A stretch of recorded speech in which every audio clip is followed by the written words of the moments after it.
Hello, denizens of the night. Welcome to Carnophage. I am Ignacio Vitalis, and allow me to get philosophical for a bit in a vampiric kind of way.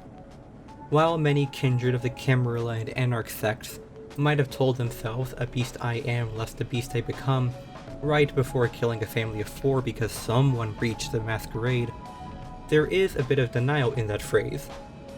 It supposes that a vampire is only temporarily a beast because they don't intend on becoming a beast. While one might suggest that the Caine Knights of the Sabbat are full-time beasts, though some might say that they are and certainly act like one, the truth is far more complicated than that. There are, in fact, many ways in which vampires can be something other than human, but still not a beast. The Sabbat not only created a ritual that shatters blood bonds and new ways to inflict unimaginable torment, but they have been pioneers of non-human morality with the path of Enlightenment.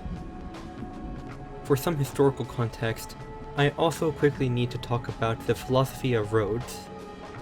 These were philosophies shared among kindred during the Dark Ages, and this is where we get the groundwork for how kindred see morality in the modern knights. Most kindred would be considered as followers of the path of humanity, and back then it was just called the road of humanity. Many of the paths of Enlightenment are based on those roads, and this video isn't really about roads, as we will be going over the modern paths of Enlightenment. Another important note is that not all paths of Enlightenment are of the Sabbat. A few came up from the more idiosyncratic clans, and I will discuss them first. I will be primarily drawing my information from the Chaining the Beast sourcebook, which is all about the paths of Enlightenment, and the 20th Anniversary Core Rulebook for my information. I also went to the Lore of the Clans sourcebook and the 5th edition Sabbat sourcebook for a few additional paths, details, and context. This video is split into 2 sections, firstly going over the clan-specific paths, and then I'll go through the ones primarily seen in the Sabbat. I will skip the Cappadocian's Path of Bones for reasons I'll mention when talking about the Sabbat's Paths of Death and the Soul.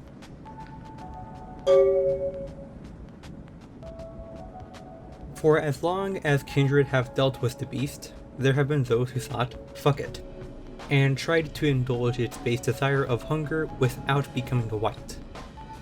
As Clan Gangrel has harbored the idea that they were particularly close to their beasts, due to their cursive animal features generally keeping them out of society, which is particularly relevant to the pre-V5 iteration of their weakness, they took charge of codifying a few principles. Just some pragmatic things, and exercising restraint by not killing who you're feeding from, or respecting packmates instead of eating them, delicious though they might be. That's how we got the Road of the Beast, and now the Path of the Beast. As a good contender for the oldest Path of Enlightenment, the way this was passed down is a little funky. Gangrel sires are rarely attentive, so the path is typically something vampires pick up from each other, like in one of those functions the Gangrel hold for each other. Also, given how basic the principles of the path are, it's not uncommon for a vampire to come to the same conclusions the Gangrel did millennia ago, and follow the path without ever being told about it. Eventually though, some big brains decided to evolve the path, which is how you get its 2 derivatives, the Path of Harmony and the Path of the Feral Heart. The Path of Harmony has some deeper philosophical concerns with the nature of vampirism. It supposes that their position at the top of the food chain is simply their role in the ecosystem, and not any kind of throne, and that they do have to hold on to their humanity, not just the laws of hunting, to be their best self. There's also a strong passive element to it, so to speak, as those who follow this path believe that everything has a role in existence, even if it's just to be sustenance for something else. Like, they would be extremely pissed off by man-made environmental disasters, or an animal going extinct, and these priorities help adherents avoid the big white problem that plagues the Path of the Beast. It's a little chill, but they're still at the top of the food chain and aren't going to pretend otherwise. If that isn't Caine Knight supremacist enough for you, the Path of the Feral Heart was founded to not just discard any notion of balancing humanity with the beast, but to spit on that idea entirely, because the antediluvians are the real problem. So, they keep the principles of indulging the beast and staying loyal to packmates, It is in fact pretty identical to the Path of the Beast. However, the context within the Sabbat is a little different.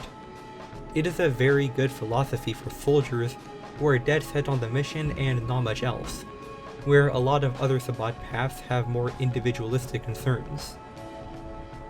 This path is mentioned in the 5th edition Sabbat book, but the sect has rearranged their priorities in such a way that bloodthirsty grunts at risk of turning into wights make for significantly less desirable tactical assets.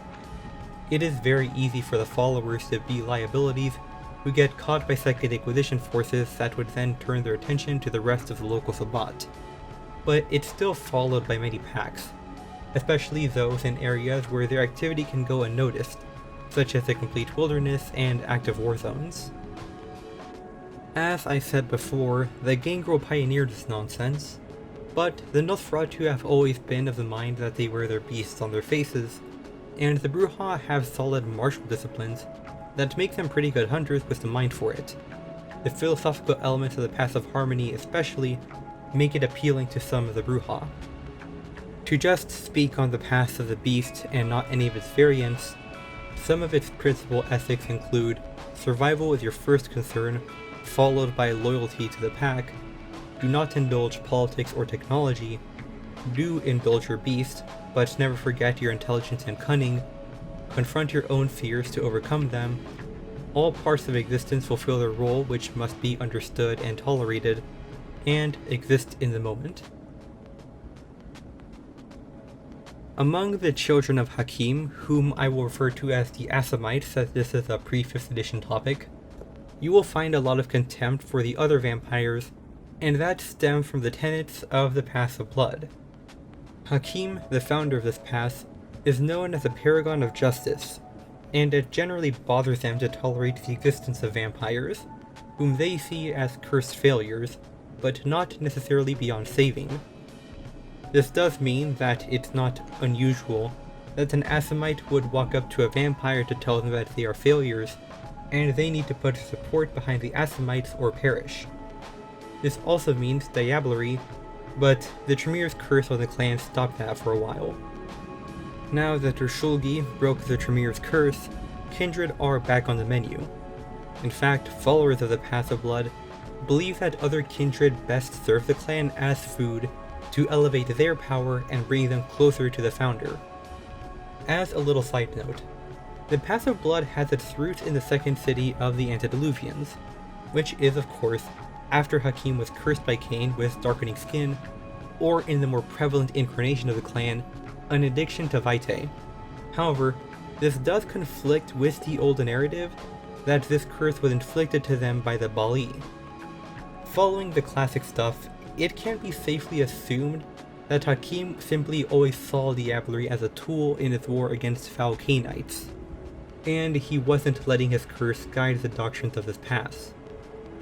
Weirdly enough, the 20th anniversary core rulebook doesn't really suggest that the Assamites were cursed in the same way that the other clans were, as they have a Bali curse and a Tremere curse, while never mentioning the darkening skin. 5th edition is kind of a course correction with this at the expense of the Bali, but this discussion is beginning to spiral. Let me get back to the Path of Blood. I swear, most paths won't be this entangled in edition differences.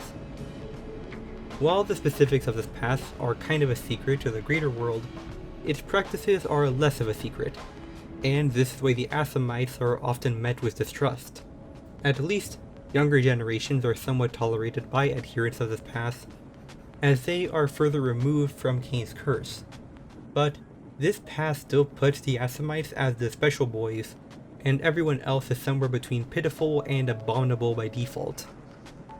It is also extremely important to note that in the modern Knights, more Assamites are aligned with Islam than the Path of Blood, but that still didn't stop the clan from fighting itself at odds with the European kindred, who were far more afraid of the nastier side of the Assamites. As the clan gradually gestured towards seeking an alliance with the Camarilla, this fear has faded with time and cordial interactions. Between making enemies with everyone else and the pious behavior, it can be difficult to play with this one, but using the different castes of the Assamites, can make a coterie that all follows the path of blood interesting and diverse. If a chronicle takes place after the awakening of your Shulgi, then you can have a kind of boss you can follow as a paragon of this path. Speaking of that, Methuselah, if you want to use the Shepherds of your Shulgi from 5th edition, you can look to the Path of Blood if you want some help with characterizing them. Some principal ethics of this path include faithfully follow the teachings of Hakim, mortals are beneath the notice of vampires and should only be fed on when necessary, lose no opportunity to obtain kindred blood of any generation, withstand the beast's fury, seek knowledge that may aid the clan in its war on the cursed spawn of Caine, and extend the glory of Hakim's cause to other kindred. Should they refuse, fall back to the 3rd ethic. I know it's a little dated, but you guys remember the whole Sigma male thing, right? Or at least the idea of stoicism that underlies it, and is still touted by manosphere guys today? Well, the Brujah have been following similar principles for ages, supposedly ever since the Knights of Carthage, though some would contest this claim. By borrowing various ideas from Greek philosophy, the founders of the passive Entelechy laid out intellectual desires that would temper the fury of their blood and the hunger of their beast, so they could achieve the titular Entelechy, the full realization of their potential. This path's 3 pillars are Encratia, Rhea, and Sophrosyne. These things can be understood as inner strength, moral courage, and self-control respectively, and if I try to explain them all individually, it can very easily start to sound redundant, but the idea is pretty clear. They don't look for trouble, but when they find it, they will deal with it without losing their shit. There are also some light virtues here, so no torture, no killing innocents, dishing out justice, and so on. It's not against this path to have a sense of morality, and even be passionate about it, but their commitment shouldn't get in the way of clear, rational thought. Though ancient and founded by Methuselahs, the following for this path has waxed and waned over the millennia. The clan has hopped onto more reactionary and simple philosophies, so the path only has followers in the double digits. But its founders have done their best to keep this tradition alive by teaching it to those willing to learn. Chaining the Beast presents the path as being founded to reinvigorate Clan Brujah in the Final Nights, but the lore of the clans presents the path as being in a resurgence, and it is where I am drawing most of the history from. While you can find a sort of stoicism in clans such as the Tremere and Ventru, the path of Entelechy is only practiced among the Brujah, as there is a unique need for it to temper the clan's rage, a problem the other clans don't have. If you want to go wild, it wouldn't surprise me if the true Brujah practiced something similar, or even if the gangrel are interested in embracing this path over the path of the beast or path of humanity. Some principal ethics of this path include neglect the beast and purge its influence, study the self, don't take mortals for granted, and never show cowardice. 2 important Tzimisce facts are that they are the most inhuman main clan, and they have some of the most selective embracing traditions out of all the clans. If you ever wondered why Tzimisces that don't bother with the whole becoming an alien monster thing rarely appear, it's because of the latter fact. If you don't want to transcend humanity and after the embrace your fellow kindred, you're probably not getting in the clan. If so, there are some loose guidelines with the path of Metamorphosis, but it's also a bit of a race. For thousands of years, whether it was through Khaldunic sorcery or vicissitude, the Tzimisce have been pursuing apotheosis, which means discarding the human notions of compassion, empathy, and the desire to help others at all if it doesn't serve the fiend. Instead, they try to master their beasts and use their disciplines, whether it was Khaldunic manipulation of the natural world or vicissitude's manipulation of the body, to surpass any perceived limitations.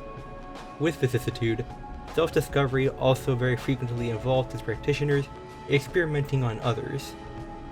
These aspirations are also why the fiends who are in the know both resent and have a slight admiration for the eldest.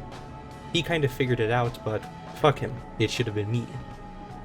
While one might think that the kindred of other clans follow something vaguely similar, when they forsake their humanity in favor of something like a Sabbat path, the path of Metamorphosis is specifically concerned with mastery over the self in all aspects to ascend. I'll get to them later, but the path of Caine pursues power through diablerie and proximity to Caine, while the path of power and the inner voice pursues power through authority. In neither case do they hope to achieve a state of sublime fucked up divinity.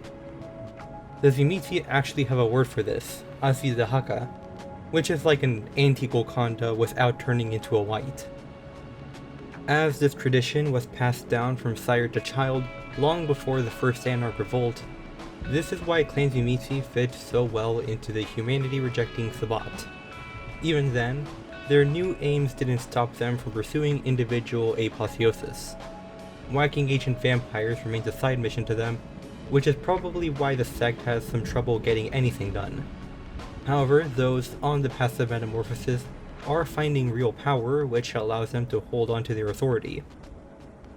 Beyond the Tzimisce, the path was followed by the old clan, and some of its tenets have spread within the Sabbat. It appeals especially to the Ventru, Gangrel, and Nosferatu anti-tribu, for reasons that should be somewhat apparent to those who know what those clans are like at their worst. The Chaining the Beast sourcebook also presents the Toreador and La Sombra as occasional adherents, but I don't really see the vision for the Toreadors on the path of Metamorphosis unless you give them vicissitude, which isn't crazy with the Volgir bloodline in mind, and the La Sombra have a path specific to them. Some principal ethics of this path include: learn the characteristics of all stages of life and death, do not concern yourself with mortals, do not share knowledge with others, indulge the beast and deny it, do not heed the needs or desires of others, and one should alter and augment one's body, as changing the flesh may pave the way towards changing the soul. Whereas the Tzimisce might be callous, the La Sombra can be overtly and proudly cruel, which they have their own philosophical history for. Much of it has been lost to the sands of time, but the clan has mingled with several folk and pagan groups to align themselves with their darkest deities. Judaism and Christianity laid the groundwork for a more universal evil the clan could get behind, and Catholicism introduced a power structure they could exploit in accordance with their ideals, which formed the Path of Night. The ideas themselves aren't complicated. Vampires are damned abominations, so why bother being anything else? In fact, if they are damned, then that implies some kind of divine purpose to their nature, because they aren't burning in hell, they have power. They might not have mastery over the abyss, but with discipline they can manipulate it, and that is proof of their mandate. If they play their part and don't surrender completely to the beast, then perhaps there is some enlightenment at the end of the tunnel. As the Path of Night became a popular path of enlightenment for the La Sombra, it was completely unsurprising that the majority of the clan went with the Sabbat, and even after counting the path created by the Sabbat, the Path of Night remains a firm contender for the most monstrous one of them all. As the Path of Night has reinvented itself countless times, there are also a few distinct sects that take its principles of defilement, terrorizing, and sadism in different directions. There were many Abyss mystics who held a similar strain of amorality, and picked up the Path of Night as a surge into prominence. In the last century or so, a less theistic variant of the Path of Night came along with the rising interest in cosmic phenomena such as dark matter and black holes, things that place the power of darkness over everything else. In the modern Knights, the Path of Night doesn't have the same enthusiastic following within the Sabbat it once held. However, the path is still key to many independent cults with La Sombra leadership. Though obtenebration is inseparable from the Abyss mysticism that laid the foundations for this path, the Sabbat cultural exchange went both ways, and some anti-tribu have picked up the Path of Night. The La Sombra also mingled with other paths of enlightenment of the Sabbat, such as the somewhat similar Path of Cathari, so it's by no means universal among the La Sombra, and that's part of why the Path of Night has lost popularity in the Sabbat. Though 5th edition's take on the Sabbat had a very tight focus on what it wanted to do with the Path of Enlightenment, the Path of Night is still mentioned as Lucita de Aragon's philosophy, so it's still relevant to that setting. Some principal ethics of this path include: leave nothing uncorrupted, tempt and horrify those around you to separate the weak from the strong, the need to torment comes before the desire to kill, inspire others to accept their inner darkness, and experience every sensation imaginable. I feel like I should mention that this is my personal favorite clan path of enlightenment, and I will not elaborate. Since Hinduism is like the third or fourth most popular religion, and knowledge of it isn't presumed by Vampire the Masquerade like with Christianity, I will give a quick bullet point rundown on Hinduism, as it's important to understanding the path of paradox. Everyone must seek the absolute truth of the world, as opposed to the material illusion of Maya.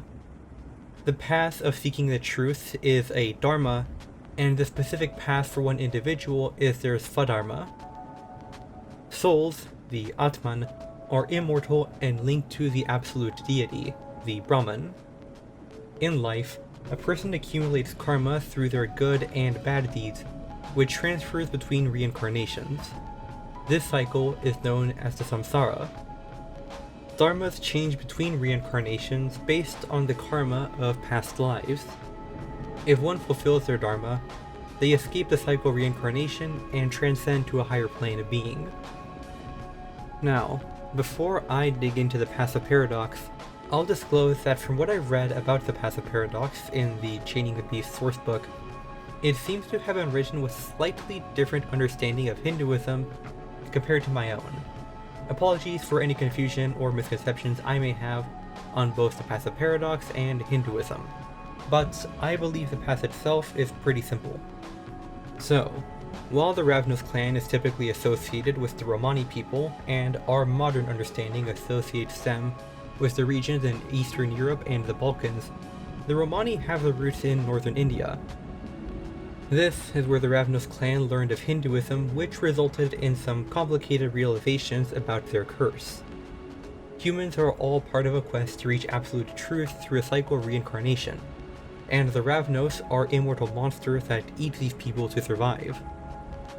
The clan came to a compromise by finding a new purpose in their immortality. They would try to steer vampires back on their dharma, typically through lessons involving a lot of deception, while killing the ones too stubborn to learn and tearing through the deceptions of the world in search of absolute truth. This is a sort of contrived reason for the Ravnos' reputation of being tricksters, and their adherence to the path has not brought them much favor in their interactions with other clans. With time and migration, the path took a few turns with two of particular note. The Western Path of Paradox, which was introduced first in VTM's publication history, posits that the antediluvians were agents of cosmic stagnancy, and it was the Ravnos' responsibility to create chaos. In 20th Anniversary Edition, this was retconned as a sort of left-hand path of the original Path of Paradox, and adherents of neither path pay service to the antediluvians.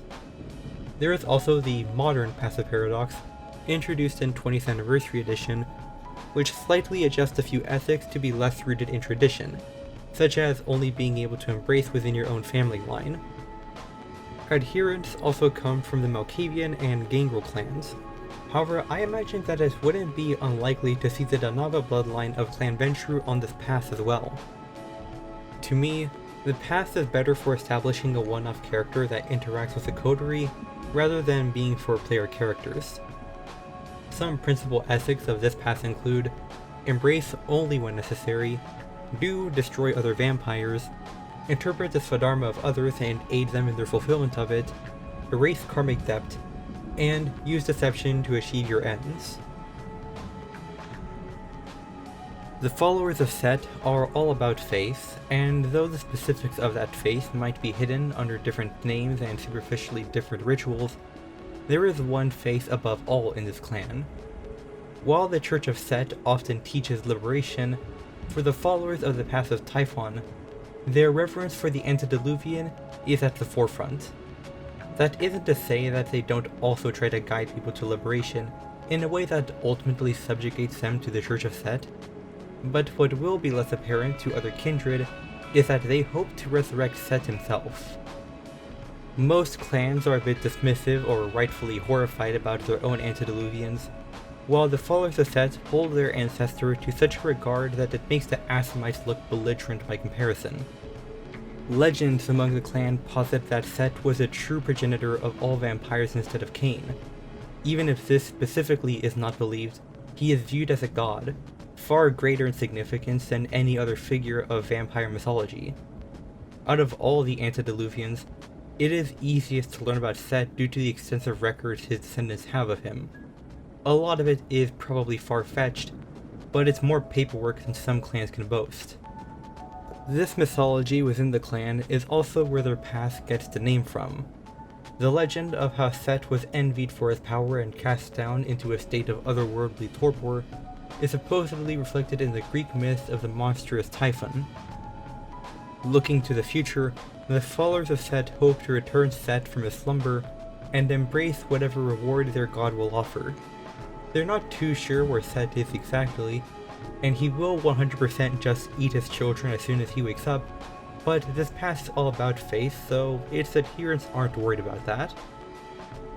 The debasement of you and everyone else around you, on top of the antediluvian worship, garners very few allies outside of the clan, but seduction in its most base definition is a specialty of the Setites. From the outsider perspective, it's not easy to identify the belief of a follower of Set at first glance. However, those following the path of Typhon specifically are rather archetypical among the clan. That Setite cult leader, guru, or even information broker may also have the resurrection of their antediluvian somewhere in their agenda. Some kindred of the Toreador and Ventru clans are also on this path, along with those who fall out of stricter clans, so an Assamite or even Tremere might be expected among the Setites. It's really a testament to how good the followers of Set are at corruption. You really can make a whole coterie follow this path with little overlap in the clans. It is also the case that many followers of Set do not actually follow Set, though only enough for their numbers to be considerable as an insurgency of sorts. Per V5, the antediluvian worship has become like a cult within the cult for the ministry, as it was always destined due to the jihad, and those who wish to bring the return of Set are feared in the same way the shepherds of your Shulgi are for the Banu Hakim. Some principal ethics of this path include: search, gather, and study information that may aid in the resurrection of Set, contribute to the clan's greater goal of resurrecting Set, bring others under your sway, increasing your influence and capability, subjugate the beast within, and keep your adherence to the path a secret to outsiders. While all Bali vampires are infernalists, some practice their dark thaumaturgy for incredible reasons. Of the clan's 3 founders, Moloch was perhaps the least deranged. To fans of 40k, you can think of him as the Perturabo among a gaggle of insane idiots hell-bent on annihilation. Moloch wanted the power of infernalism without the promised apocalypse his patrons were so interested in, and his studies led him to devouring one of those demonic patrons. Due to the nature of this demon being some kind of swarm, this is where the past terminology of hives, nests, and swarms comes from. The ritual of consumption revealed the secrets of keeping the demons, often referred to as the sleepers, satisfied with their imprisonment and delaying the apocalypse. In the words of the guide to the Tal Mehera, they would take the responsibility of burning half of the world if it meant keeping the other half intact. Moloch would go on to meet Troil, whom he became a blood-bound lover to, and he would be buried in the ruins of Carthage alongside them. His disciples, known as the Molochim, carried on his teachings, which were always problematic to the rest of the Bali, but it's a struggle they had to accept, and it laid the groundwork for the Road of the Hive. As the roads of Enlightenment fell out of fashion, while the Molochim persisted, that's how we get the path of the Hive. Modern teachings have also brought in the so-called Abelian heresy, which posits that after Abel's murder at the hand of Caine, Abel was elevated to the status of a divine being. Even with this promotion, he would be cursed by the wound left on him by Caine, and by Lucifer himself. These curses would make Abel into the true first vampire, and his descendants would have the responsibility of culling Caine's more wayward progeny. It is the Molachim that have carried this lineage and responsibility. Now, just because the Molachim aren't interested in ending the world, that doesn't make them saints, and there isn't much they aren't willing to do to uphold their mission. It's also not a benevolent mission. If they play their cards right, they hope to rule over whatever the demons aren't willing to take, but you can't expect much better from vampires. As for their general activities, the Molachim are a pretty unified order which keeps itself in check. Its members are dead serious demonologists, always on the hunt for secrets related to their craft, and not particularly invested in fostering cults like some of the other Bali. Unfortunately for the Molachim, being so isolated chipped away at their numbers over the centuries until a confrontation with the Awakened Cupola in 1998. At this event, we split into two timelines. In Revised Edition, the local old clan Vimisi basically exterminated the Molachim and stole all of their shit, loosely adapting the paths of the hive to their own ends. In 20th Anniversary, the old clan Vimisi decide to take in these strange Bali vampires to see what their deal is. Due to the Vimisi's ties to the Tal Mehera, the Molachim's methods turn out to be an apt way to fight fire with fire, and some of the old clan also adopted the paths of the hive. That lays out two different ways to feature the past in a chronicle, either with a small set of player characters all part of the Molachim, or having one in a Tal Mehera coterie. Some principal ethics of this path include exact the toll of Abel and retrieve his stolen blood from Caine's children, combat the authority of religion, including the Book of Nod, as it all serves Lucifer, always support and show loyalty to your fellows on this path, keep the sleepers asleep at the expense of all else, and listen to your beast.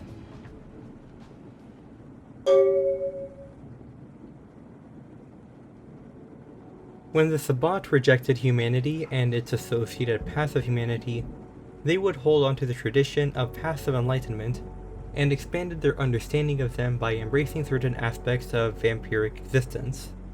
There are paths about diablerie, hedonism, the beast, hunting, authoritative power, being undead, and more, which is what I'll be going over. I will also mention that in 1666, about a century and a half after the Sabbat was founded, there was a convention called the Black Monastery, in which the Sabbat solidified the paths of enlightenment as we now know them. But they typically had their roots in pre-existing roads of enlightenment that were already popular within the Sabbat. Whenever I mention a Sabbat path being formulated before the 17th century, just know that it wasn't really acknowledged until 1666. Now, let's get into Sabbat's big ideas about morality. In reverence of the Dark Father, the Sabbat has no qualms with diablerie as a means of thickening their blood and becoming closer or more like Caine. This is a meaningful path of ascension, but some would say it is incomplete. The Book of Nod and its many associated texts that circulate within the sect provide many more details regarding the first vampire, and rumor has it that there is still plenty more to be learned. With careful study and applied wisdom, a Cainite can add more depth to their imitation and be more like Caine than what is possible with just diablerie. This pursuit has defined the path of Caine, and its followers have taken charge as priests, historians, and executioners. Following in the footsteps of Caine will mean mastering their beasts while not rejecting them, discarding humanity, and making full use of every little gift the curse of vampirism has to offer. If a Cainite can't appreciate them, squanders them, or indulges humanity, then they are a disgrace that needs to be devoured by someone more deserving. This also means that if someone in the pack is falling behind on these principles, even the priest or ductus, they will be put on the menu. While the ideas behind this path might seem pretty elemental for the Sabbat, it actually got its start as a response to the rise of humanist philosophy in the 15th century. The sect wanted something similar, and the Asumite anti-tribu were happy to help with some of their old philosophies that revered Caine over Hakim. It took off over the following centuries.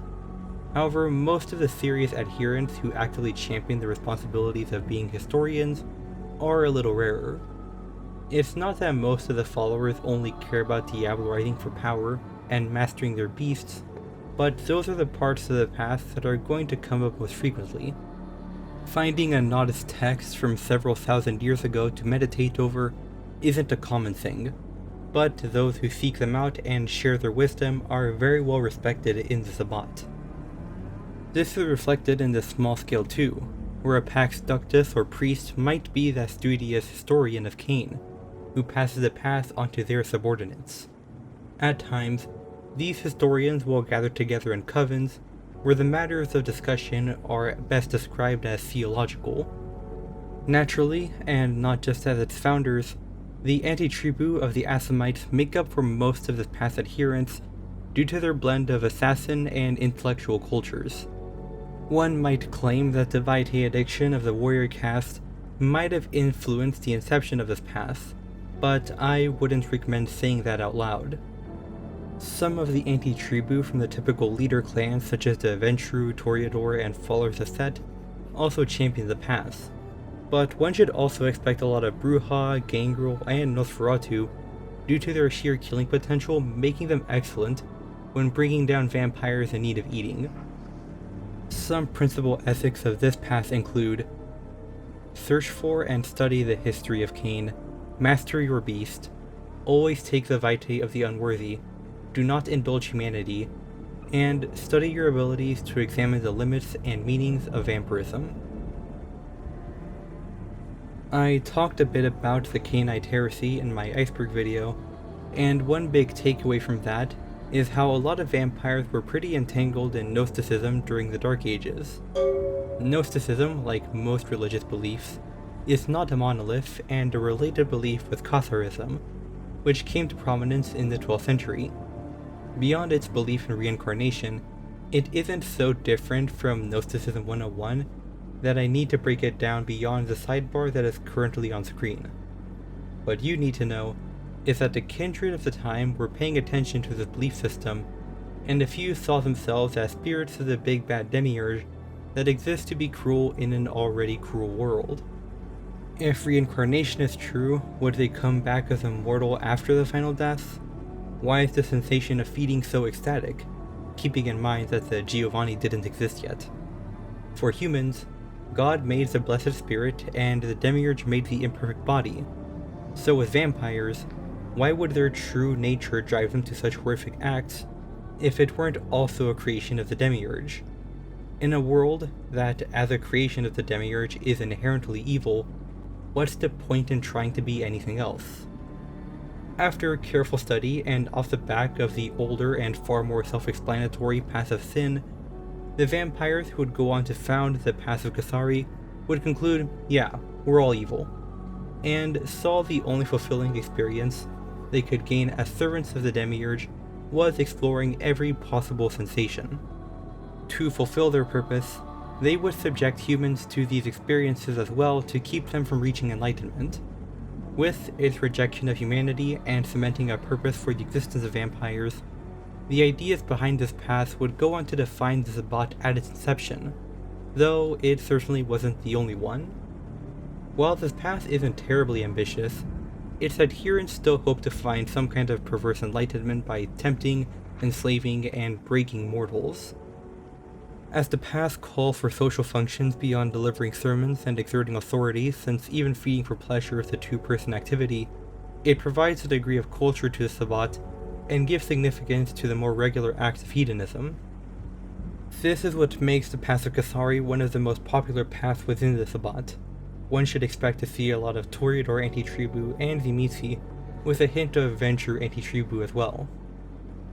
Some principal ethics of this path include: indulge in wealth, sensuality, and material power, lead others to temptation, accept that the entire material world and its denizens are corrupt, accept your role as a creature of evil, and the death of mortals is of no consequence. I feel like I should mention that this is my favorite Sabbat path of enlightenment, and I will not elaborate. Back in the Dark Ages, few clans were as scholarly as the Cappadocians, especially regarding the matters of death. They formed the Road of Bones to make the most of their existence as undead necromancers, which would keep their beasts down through rigorous study, and a lot of Tzimisce joined the intellectual pursuit. It is unsurprising that many Cappadocians and Tzimisce that followed this road felt pretty separate from humanity, which they also had a nasty habit of experimenting on, so they wound up with the Sabbat. The so-called Path of Bones would be active within the Sabbat, and primarily followed by the Cappadocians and Tzimisce, but the diablerie of the Cappadocian kind of shook this path of enlightenment. The Giovanni clan largely did not uphold the Path of Bones, and it would be carried on by the Cappadocians turned Harbingers of Skulls until the Black Monastery, where it was reinvented as the more transparently named Path of Death and the Soul. That is why I'm talking about this path as a Sabbat path rather than a clan path, and also because a lot of Tzimisce follow this path, perhaps even in greater numbers than the Harbingers. Diablerie drama aside, the ethics and pursuits of this path have not really changed. Part scientist and part occultist, the adherents of this path have to be detached in such a way to avoid sadistic tendencies, but that doesn't make their experiments any less cruel. Humans will be put into sustained near-death states to study their behavior, or cultivated to form wraiths upon death, which often involves a lot of manipulation and interference. There's also a lot of research into the underworld, and as aberrations to the balance of life and death, vampires can also find themselves on the slab. These studies are meant to bridge the gaps in understanding regarding the material world and the supernatural that supposedly exists beyond rationality. Souls are an irrational entity, directly linked to the part of the material world with the bodies they inhabit. Death is the instant in which that tie is severed, and this phenomena is what has gripped the Harbingers and Tzimisce for centuries. The 5th edition Sabbat book also chips in that as the antediluvians are the supposed masters of the vampiric condition with power over life and death, studying the implications of undeath and its associated subjects such as the underworld and necromancy can outline the means for destroying the antediluvians with absolute certainty. It is so much known that the diablerie of the Cappadocian went wrong, and the Sabbat wouldn't want to risk replicating that mistake when it's time to bring down the other antediluvians. I've stated quite a few times that the Harbingers of Skulls and Tzimisce make up a majority of this path's adherents, but there are also several Toreador anti-tribu and Malkavians who have been following the path back when it was just the Road of Bones. Since it is sort of scientific, there aren't a ton of followers across the Sabbat, and most are reclusive but important or work in tiny groups. Given how uniquely callous its followers are, I might not be using the right word, but the principal ethics of this path include: study the transition of life and death, do not fear death, explore your emotions but never indulge in them, accept that everything has a pattern, even if it is not currently understood, and hasten death's arrival should it seem to be unnaturally delayed. Back in the Dark Ages, the Road of Kings encompassed the idea that vampires were above humanity, but not to be worshipped, and through a strict code of honor, they could manage their beasts. Working with the culture of the time, the code of honor would be similar to chivalry, and they styled themselves after medieval knights, but they shunned any notions of nobility or morality. Adherents of the Road of Kings were cold-blooded weapons that upheld order, which made them perfect for the service of elders. When the Sabbat came to be and it swooped up many who saw humans as beneath them, some who followed the Road of Kings would join the party, and it's worth mentioning that the central idea of not being worshipped came directly from a teaching of Caine according to the Book of Nod. Given that a good bunch of the first recruits were hedonists and marauders barely any better than wights, these knightly vampires were important as peacekeepers and arbiters, acting in accordance with the sort of not yet existent Code of Milan. They didn't support the culture quite like the adherents of the Path of Caine or Path of Cathari, but they never took their eyes off the mission or the orders of their superiors. These followers were so important that the Road of Kings got codified as the Path of Honorable Accord at the Black Monastery. With their cold and distant presence, one might wonder what goes through the head of one who follows this path, and knowing that, requires a quick glance at the Code of Milan, or at least the version that circulates among these knights.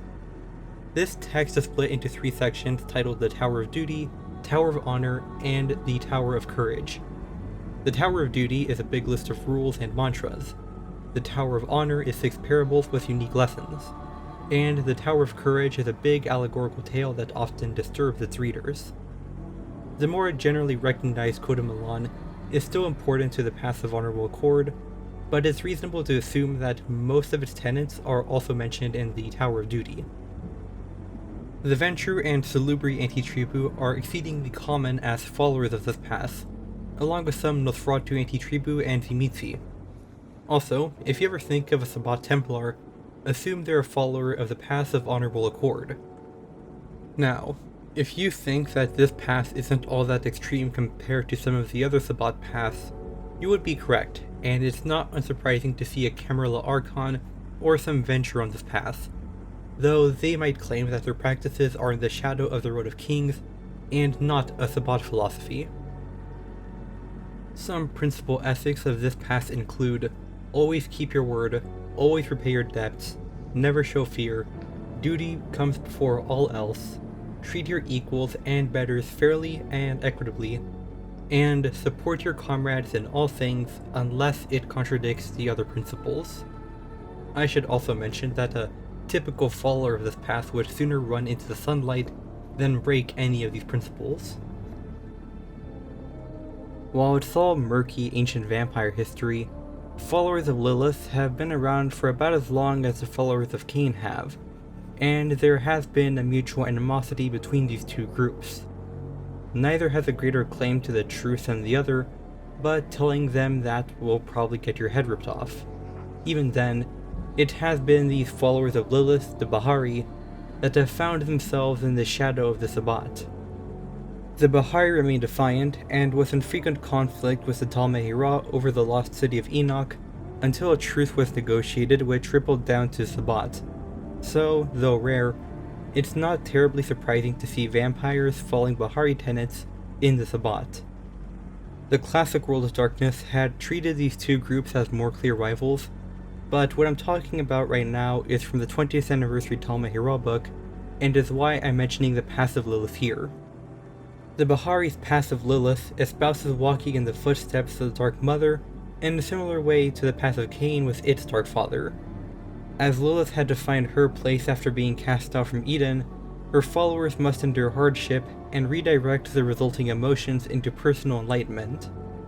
And as Lilith was the subject of an injustice at the hands of God, her followers must also be committed to justice, but in a righteous Old Testament kind of way. Those who cannot make sense of their pain or overcome it are just pawned to the Bahari, and since this often includes humans, that's why they see eye to eye with the Sabbat in some ways. As one of the oldest blood cults which also splintered across the globe, the Bahari never really changed its core tenets, but did adapt to different regions and their cultures. This most often means practicing different methods of self-punishment, but a few unique subsects have popped up, such as the Azixea, that wish to subvert Nodism by rewriting the central text to prop up Lilith over Caine. The Red Midwives, who want to follow the legend of the Dark Mother by finding a method of truly birthing vampires, often studying the Dampirs, Revenants, and Sinbloods. The Thorn Garden, who are masters of pain and enforce laws within the Tal Mehira. And the Lilith Witches, who study the arcane to follow the footsteps of the first witch. These groups have slightly different perspectives on the Bahari principles, weighing some aspects over others, but they all still follow the core tenets very closely. The Bahari pays little mind to clans, but the discipline of aspects is of particular value to those on the path of Lilith. They can also be found in the Camarilla and among Anarchs, but being an open member of the Bahari is only slightly better than being an open Sabbat member, and a good deal worse than being an open Nodist. I mentioned that Lilith has a reputation as the first witch, but some posit that she might be the first mage, so her legend has influenced some mages and Nafandi, but their groups and practices exist in parallel to the Bahari. The main exception is the Lilith Witches, that have marginally more frequent interactions with mages. Some principal ethics of this path include: enlightenment only comes through pain, be teacher, torturer, and lover to any who seek enlightenment, display the power of your own creation, seek out those on the border of awareness and initiate them, reject all mortal religions, and gather to share your learnings and anguish. And with that, I probably don't need to make a video explaining the Bahari. So vampires can be described as undead monsters, creatures of sin, or ravenous beasts, but they are fundamentally predators. This aspect of their existence is torn between the rabid beast and leftover humanity. But when striking a balance between these two forces, and rejecting safe positions of authority such as that of a shadowy oligarch, a new, perhaps pure perspective comes to light. Vampires can survive by simply preying on the weak, but they will not find any kind of enlightenment without challenging the basic fact that they are predators. And where's a better place to start looking than to see who's above you on the food chain? The 17th century Brujah anti-tribu known as Wiltshire was a hunter of beasts in life, and that did not change with his embrace. This immutable aspect of his soul didn't gel with the other paths of enlightenment, so he forged his own in the blood of wights and lupines. He saw man, beast, and Cainite as three aspects of vampiric existence, and his hunting activities destroyed the man and beast parts of himself. He had found enlightenment through disciplined, challenging hunting, with less ferocious battles in favor of decisive, lethal strikes, and he was willing to share his wisdom with others in the Sabbat.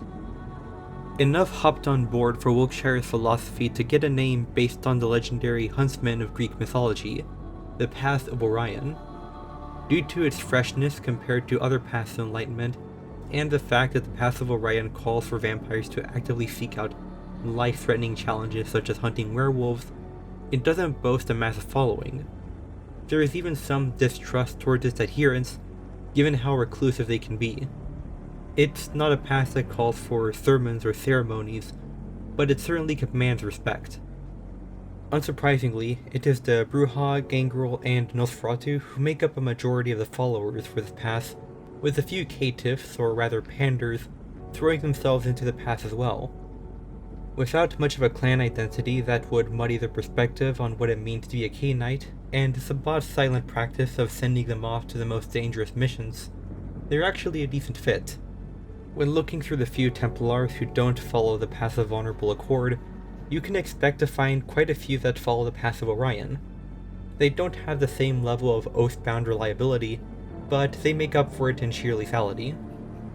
Some principal ethics of this path include: be a hunter first and a killer second, cast aside anything that weakens you, control your beast, destroy vampires who revere humanity, destroy vampires who have fallen to their beast, and don't prey on the weak. Through disciplines, especially dominate and presence, vampires can alter the natural world in ways that can be perceived as subjugation, and with determination, they can also subjugate their beast, the single biggest drawback of being a vampire. Most use their disciplines as needed, and restrain their beasts just for their own sanity's sake, but a few believe that being a vampire is all about the power and, dare I say, the inner voice. After all, no two vampires are going to express their authority the same way. To only mildly contradict the previous statement, the Path of Power and the Inner Voice is based on the ideals of a single 16th century La Sombra who penned the Lexia Tenebris, aka the Shadow Maxims. It was a little book of evil wisdom for subverting and manipulating other vampires that God shared around in Sabbat, which became the backbone for a new path of enlightenment based on a philosophy of domination. It wasn't just a practical means of combating the other sects, but gave Cainites a way to express their true self by what they could control.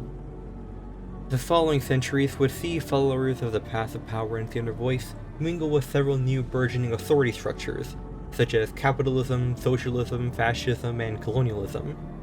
The old shadow maxims are still useful, especially when it comes to vampire politics, but those in the Path of Power and the Inner Voice can be rather diverse when it comes to how they express their inner voice and exert their power. In the end, every Caine Knight on the path of power and the inner voice are united by intense pride, ambition, and competition. Anyone who can't keep up, mortal or undead, is broken and remolded by the will of whoever has more power, or they're simply eaten. This path was founded by Alessandra, and with their affinity for dominate, they make up for many followers of this path. But the Zimitzi have a cultural affinity for tyranny, so they can also be found on this path.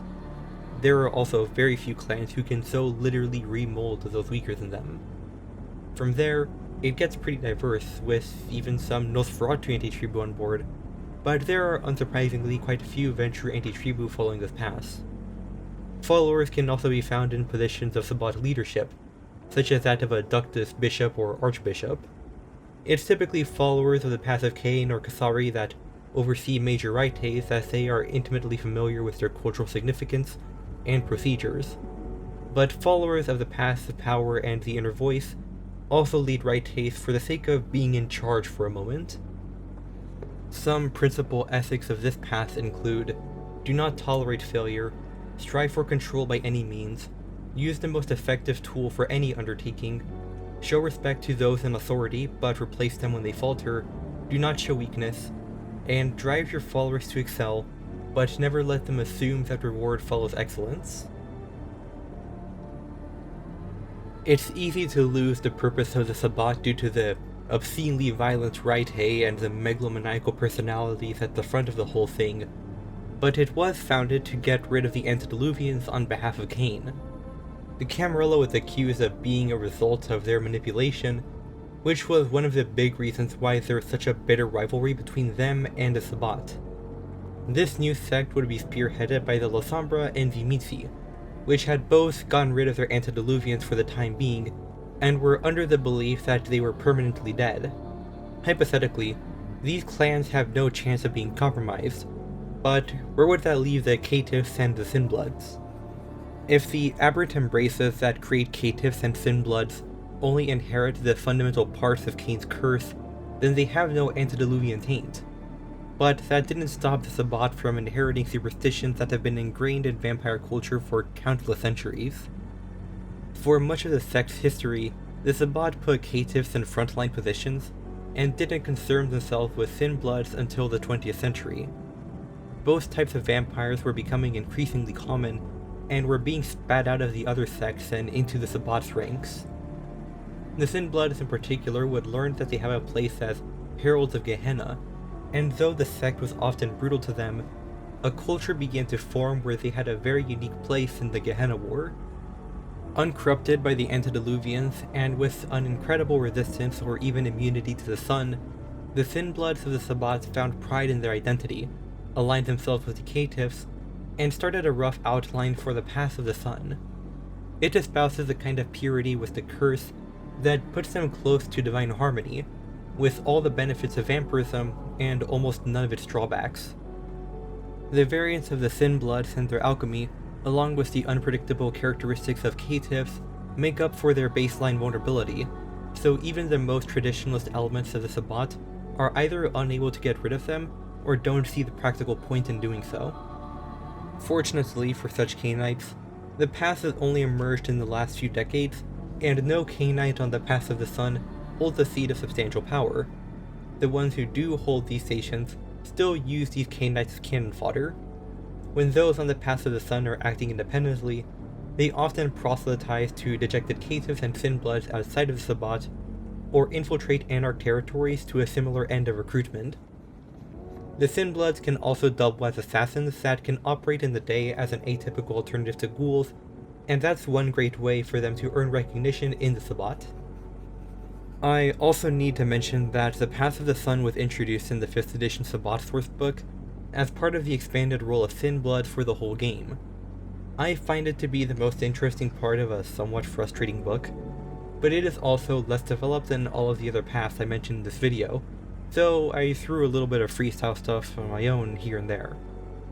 Some principal ethics of this path include: do not diabolarize your way out of Sinblood status, do not allow a fellow Sinblood to do the same, and never let your potential be limited by others or your curse. Before we call it a night, I also want to mention some paths of enlightenment that are neither popular within a specific clan or the Sabbat to the point of barely being notable, at least by my judgment. The path of redemption posits that vampirism is a state of damnation ordained by God, and those afflicted with it must atone for the unrepentant Caine. Followers confess sins, only embrace the faceless, and study theology with their vampiric insights.